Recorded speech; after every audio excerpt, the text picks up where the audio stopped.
You think you have it bad? Your Wi-Fi is slow, your coffee got cold, someone cut you off in traffic. Let me tell you about bad. We are ranking the hardest eras in human history from least terrible to absolutely unhinged. By the end, you'll never complain about anything ever again. Probably. Number 7. The Industrial Revolution, 1760 to 1840. Imagine your boss says you start at 5 in the morning, finish at 9 at night, no breaks, no lunch, and also you're 6 years old. That was just Tuesday in 1800. Children as young as 5 were sent into coal mines because they were small enough to fit where adults could not. Grown men would push them through gaps in the rock and say, "In you go, little buddy. Good luck." The cities were worse. The air was so thick with coal smoke that coughing was just a personality trait. The water was contaminated with industrial waste and human sewage.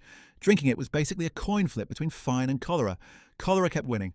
Life expectancy in the poorest districts dropped to 17 years. You would be considered elderly at 25. No unions, no child labour laws, no minimum wage. Just vibes and suffering. Number 6. Ancient Rome, 500 BC to 476 AD. Rome looks amazing in the movies. Togas, columns, dramatic speeches. What the movies leave out is that roughly 1 in 3 people in Rome were enslaved with 0 legal rights whatsoever. Free but poor, Romans lived in apartment buildings called insulae, which were basically vertical fire hazards. 6 stories of flammable wood packed with people. They caught fire constantly and there were no fire departments. You just watched it burn and hoped you were not on the top floor. The water ran through lead pipes, straight into everyone's bodies. Historians believe chronic lead poisoning explains why so many emperors were completely unhinged. Caligula declared war on the ocean. Nero played music while Rome burned. These are not coincidences. These are lead symptoms. And your entertainment options were public executions and watching people fight to the death in an arena. Just a fun family outing. Number 5, the Black Death, 1347 to 1351. Imagine you wake up feeling a bit off. By the end of the week, half your village is dead. That was the Black Death, and it was not a metaphor. It killed 30 to 60% of Europe. Entire towns stopped existing. Bodies piled up so fast that priests refused to give last rites, and doctors refused to see patients. Your doctor just stopped showing up and nobody could fire him because everyone was too busy dying. The explanations people came up with were spectacular.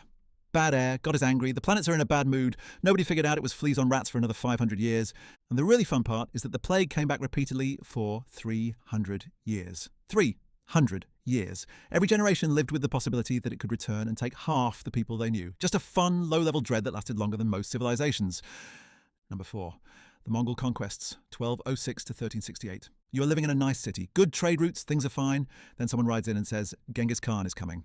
And everyone immediately starts having a very bad day. The Mongols did not just conquer cities, they erased them. If a city surrendered, they were usually fine. If it resisted, the Mongols killed everyone, burned everything, tore down every building, and salted the fields so nothing would grow there for years. Thorough. The death toll is estimated at 30 to 40 million people, as a percentage of global population that is higher than both world wars combined. And there was genuinely nothing you could do. No wall stopped them, no army beat them consistently. Your entire range of options was pray, run, or hope they were in a good mood. Number 3, the last ice age, 115,000 to 11,700 years ago. It is minus 20 degrees.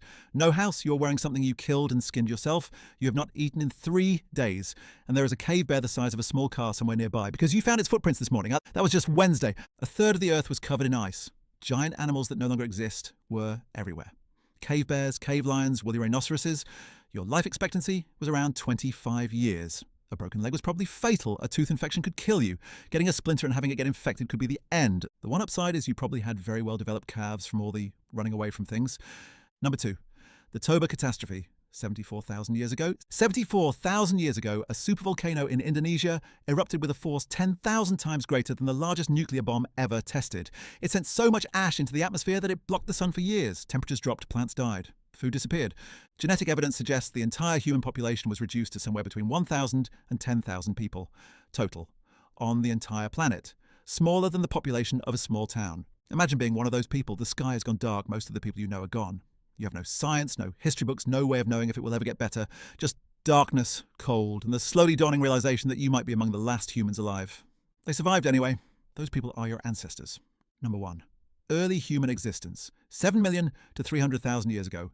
Early humans were not the apex predators they would become. They were small, relatively weak, and genuinely near the middle of the food chain. Several things were actively trying to eat them. Large birds of prey hunted them from above. We have fossil evidence of early hominid skulls with bird talon marks in them. A bird picked up a human ancestor and tried to eat it. That actually happened. Saber-toothed cats were around, giant hyenas were around. The oceans had things in them that made modern sharks look like goldfish.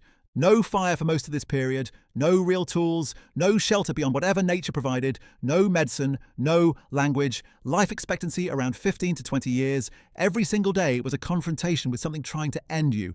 And yet somehow these small, scared creatures with their tiny brains kept going, making improvements so slow they were invisible, until eventually one of them figured out fire, then tools, then language, then everything else. So the next time your phone is at 4% and you cannot find your charger, just remember, you are descended from someone who survived being picked up by a bird. You are going to be fine.